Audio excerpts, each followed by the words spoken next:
Good evening everyone. आज मैं आपको 7 स्टेप बताने वाली हूँ जो मैंने मैनिफेस्ट बुक बाय रॉक्सी नफोसी, ये ब्रिटिश ऑथर हैं, बेस्ट सेलर ऑथर हैं and she is amazing. I think she is 27 और 28 ईयर ओल्ड।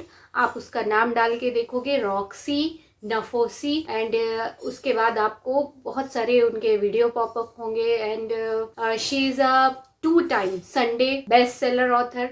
इसके अलावा फोर्ब्स और द फाइनेंशियल टाइम्स ने उनको मैनिफेस्टेशन क्वीन बोला है and she manifested her life amazingly, so powerful, beautiful, happy. और उन्होंने 7 स्टेप बताए हैं मैनिफेस्टेशन के लिए। आपको लग रहा होगा जैसे अदर लॉ ऑफ अट्रैक्शन की बुक्स हैं वैसी ही ये भी होगी, पर ऐसा नहीं है।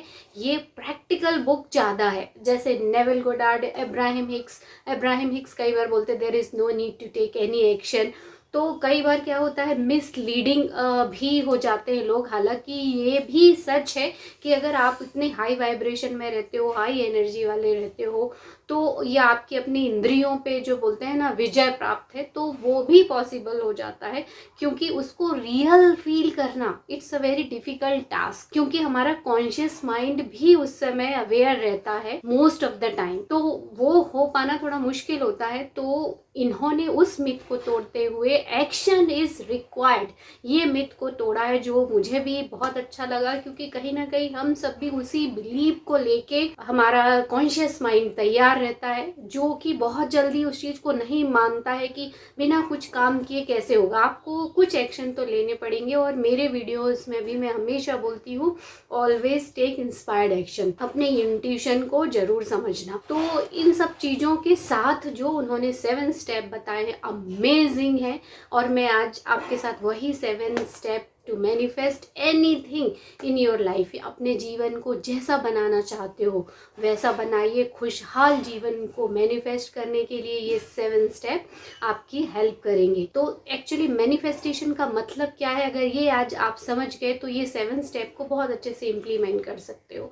कई लोग बोलते हैं लॉ ऑफ अट्रैक्शन में अगर मुझे ये मैनिफेस्ट करना है तो मुझे क्या करना चाहिए। तो ये कोई ऐसे रिचुअल या ऐसा कोई प्रेयर नहीं है कि आपको हर दिन 20 मिनट करना है और अपने आप हो जाएगा।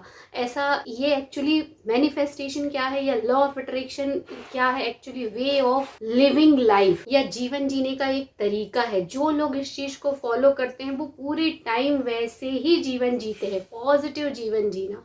और दूसरी बात, self worth. Manifestation is all about self worth. Means हम क्या क्या चीज के लायक है, हम अपने को क्या समझते हैं, और वो सारी पोटेंशियल हमारे अंदर है। और हम अपने माइंड के पावर को यूज करके अपने जीवन को वैसा बना सकते हैं। ये मैनिफेस्टेशन है। तो मैनिफेस्टेशन के 7 स्टेप बहुत शॉर्ट में मैं जल्दी से आपके साथ शेयर करती हूँ। तो पहला स्टेप है be clear about your vision.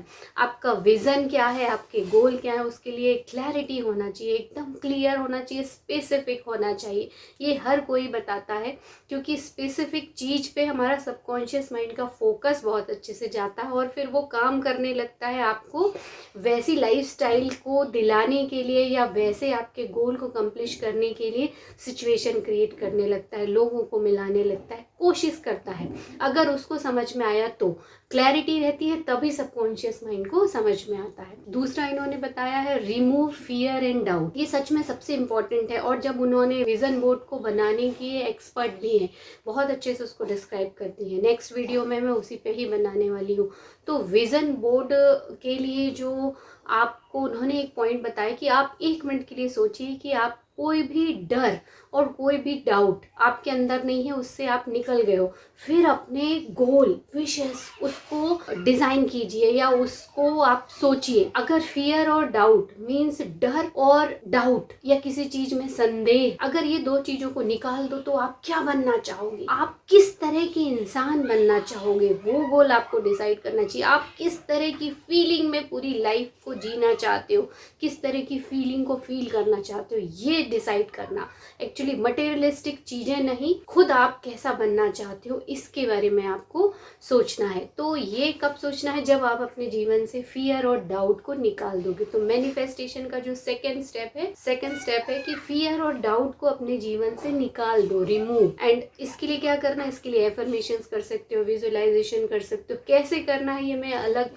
Videos में आपको डिटेल में बताऊंगी, बट यहाँ सिर्फ इतना समझिए कि अपने डाउट और फियर को रिमूव करना है। थर्ड स्टेप है अलाइन योर बिहेवियर। मीन्स हमने फ्यूचर में खुद को कैसे बनने के बारे में सोचा, तो हम अभी जो बिहेव कर रहे हैं वो उससे मैच करते हुए होना चाहिए।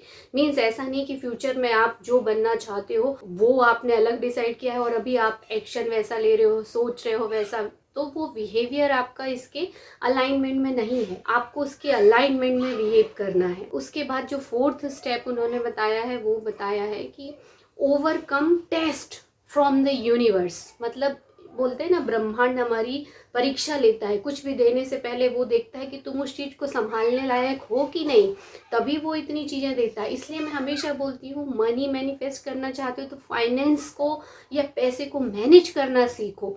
जो व्यक्ति 100 रुपये को मैनेज कर सकता है वो करोड़ रुपए को भी मैनेज कर सकता है। ये आदत होती है एक चीज़ मैनेज करने की। ये कोई सिचुएशन या कंडीशन नहीं होती। जो व्यक्ति एक छोटी सी चीज़ को भी बहुत अच्छे से करता है वो बड़ी चीज़ को भी बहुत अच्छे से करता है। तो यूनिवर्स बहुत सारे चैलेंजेस आपको देता है। मान लो आप कुछ मैनिफेस्ट करना चाह रहे हो तो वो हो सकता है अपोजिट हो, तो ये आपको रास्ता दिखाता है कि आप गलत दिशा में हो, वापस आओ। बहुत सारे ऐसे चैलेंजेस आएंगे जीवन में जो आप बहुत बड़े सपने देख रहे हो पर अभी कंडीशन इतनी बुरी है कि आपको लग ही नहीं रहा कि मैं वहाँ पहुँचूंगा, बट इसी सिचुएशन से ओवरकम करने का जो फोर्थ स्टेप उन्होंने बताया है कि आपको वो सारे टेस्ट और चैलेंजेस से जीतना है। एंड फिफ्थ स्टेप है embrace the gratitude without caveat. Means आपको धन्यवाद की प्रैक्टिस करना है, भले ही आपको कुछ भी ना समझ में आए कि मेरी लाइफ में तो कुछ ऐसा है ही नहीं कि मैं उसके लिए थैंक यू बोलूँ, तो कुछ नहीं, आप अपने जीवन को देखो। उन्होंने 3 चीज़ें बताई हैं जिसके लिए आप ग्रेटफुल हो सकते हो। तो खुद की लाइफ के लिए, दूसरा वर्ल्ड के लिए और तीसरा यूनिवर्स के लिए। तो इनमें से एक ना एक चीज़ तो आपको ज़रूर ऐसी मिल जाएगी जिसके लिए आपको ग्रेटफुल होना चाहिए। तो ग्रेटफुल की प्रैक्टिस अमेजिंग प्रैक्टिस है। वो यूनिवर्स में, सबकॉन्शियस माइंड में ये संदेश भेजती है कि मैं बहुत खुश हूँ इतनी सारी चीज़ों को पाके और मैं और इस तरह की चीज़ें पाना चाहता हूँ। तो यूनिवर्स आपको वो सारी चीज़ें ला के देता है, मैनिफेस्ट कराता है। आप जो चाहते हो वो आपको मिलता है, बट बशर्ते आपके पास जो है उसके लिए आप ग्रेटफुल रहो। एंड सिक्स्थ चीज़ है जो उन्होंने बताया है कि एनवी से आपको, एनवी मतलब ईर्ष्या से आपको बचना है और ईर्ष्या को टर्न एनवी इनटू इंस्पिरेशन।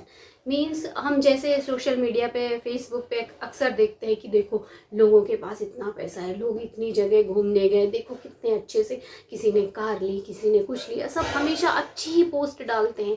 और अच्छी पोस्ट डालने को जब हम देखते हैं तो हम उसको कहीं ना कहीं ईर्ष्या के रूप में लेते हैं कि इसके पास ये है, इसके पास वो है। तो उसको उस तरीके से ना लेके उसको टर्न करना है इंस्पिरेशन के रूप में कि देखो कितनी सारी चीज़ें हैं दुनिया में, बहुत सारी चीज़ें हैं, बहुत अच्छे लोग हैं, बहुत सारी चीज़ें, किसी के लिए कोई कमी नहीं है, अबंडेंस है। और उसको देख के आपको भी इंस्पायर होना है कि यस, मैं भी एक दिन ऐसे ही जाऊंगी, मैं भी ऐसे एक दिन मेरे पास ये चीज़ें होंगी, मैं भी एक दिन ऐसे ही दिखूंगी। इस तरह से उसको अपनी ईर्ष्या को इंस्पिरेशन, प्रेरणा के रूप में उसको बदलना है। और लास्ट स्टेप जो उन्होंने बताया है, 7 स्टेप है ट्रस्ट द यूनिवर्स। यूनिवर्स पे ट्रस्ट करना है, क्योंकि यही वो चीज़ है जो आपके जीवन में मैजिक लेके आती है। आपने सब कुछ कर दिया, उसके बाद में आपने गोल डिसाइड कर दिया, इंस्पायर्ड एक्शन भी ले लो, सब कुछ, और लास्ट में उसको सरेंडर करना है। क्योंकि किसी भी गोल को पाने के लिए डेली फोकस करोगे, उस पर डेली एनर्जी डालोगे, तो वो क्या होता है, फोर्सफुल वाली एनर्जी आती, लो वाइब्स काइंड ऑफ एनर्जी रहती। और जहाँ लो वाइब्रेशन हुए वहाँ पे आपके हाई वाइब्रेशन वाली एनर्जी अट्रैक्ट परफेक्ट हो ही नहीं सकती। तो इसीलिए उसको लेट इट गो या सरेंडर करो, ईश्वर पे ट्रस्ट करो, अपने छोटे छोटे इंस्पायर्ड एक्शन लेते रहो और खुश रहो। आप वो व्यक्ति बन चुके हो, आप वो हो, उसको फील करो, वैसा एक्ट करो और अभी इस पल से खुश रहना शुरू करो। I hope these 7 step will help you to manifest और इसको सही तरीके से समझने में ज़रूर आपकी मदद करेंगे। और हम मिलते हैं अगले वीडियो में, तब तक